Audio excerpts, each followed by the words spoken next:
అమలాపురం మాజీ ఎంపీ హర్ష్ కుమార్ గారిని పోలీసులు ఇప్పుడే అరెస్ట్ చేశారని వాళ్ళ అబ్బాయి చెప్పడం జరిగింది. అది నిజమైతే చాలా షాకింగ్.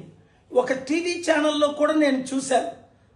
తక్షణమే హర్ష్ కుమార్ గారు ఎక్కడుంటే అక్కడ నుండి ఆయన్ని విడిపించాలి.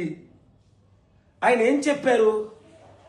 ఈస్టర్, గుడ్ ఫ్రైడే సీజన్లో పాస్టర్ ప్రవీణ్ పగడాల గారి ఆత్మశాంతి కొరకు మా రిసార్ట్ పక్కన ఎక్కడైతే ఆయన డెడ్ బాడీ దొరికిందో అక్కడికి మీరు రండి, సాయంత్రం క్యాండిల్ లైట్ వెలిగిద్దాం.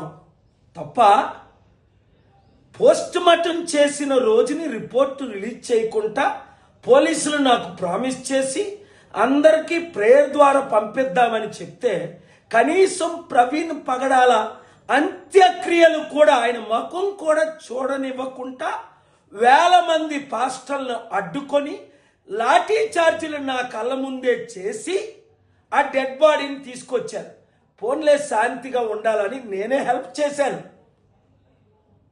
పోనీ ఇప్పుడు క్యాండిల్ లైట్ కూడా వెలిగించకూడదు. ఇప్పుడు చూడండి, తెలంగాణ పోలీసులు ఎంత గౌరవంగా ఈరోజు నేను పటాన్ చెరువులో మీటింగ్ పెడితే ర్యాలీ 1200 మోటార్ బైక్స్, కొన్ని వందల కార్లతో వేల మంది జనం వస్తే 2 గంటలు అక్కడ పిన్ డ్రాప్ సైలెన్స్ శాంతి మెసేజ్ వినడానికి అందరూ తరలి వచ్చారు.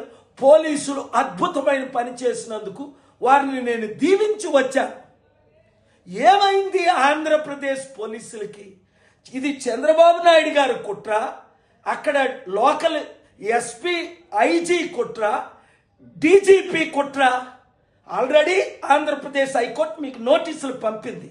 ఇది హత్య అని హర్ష్ కుమార్ గారు లాంటి వారు 100 మంది చెప్తుంటే, వేల మంది చెప్తుంటే, కోట్ల మంది బయటకు వస్తే ఇది మీరు యాక్సిడెంట్ అని రుజువు చేసి ఏదో కింద మీద వేసి ట్రై చేశారు. నేను మాట్లాడిన పోస్ట్ మార్టం స్టాఫ్తో, ఒక పోలీస్ ఆఫీసర్తో, అందుకే సిబిఐ ఎంక్వైరీ వేయండి, ఇది హత్య అని నాతో అంటున్నారు.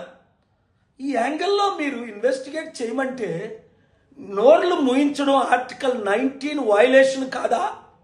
స్వేచ్ఛను మీరు తీసేస్తారా? ప్రశ్నించొద్దు అంటే కోట్ల మంది ప్రశ్నిస్తారు. తక్షణమే హర్ష్ కుమార్ గారిని రిలీజ్ చేయండి, లేదా నేను అర్జెంట్ ప్లాన్లో ఉండి బయలుదేరి రావాల్సి ఉంటుంది. God bless you. Share this video.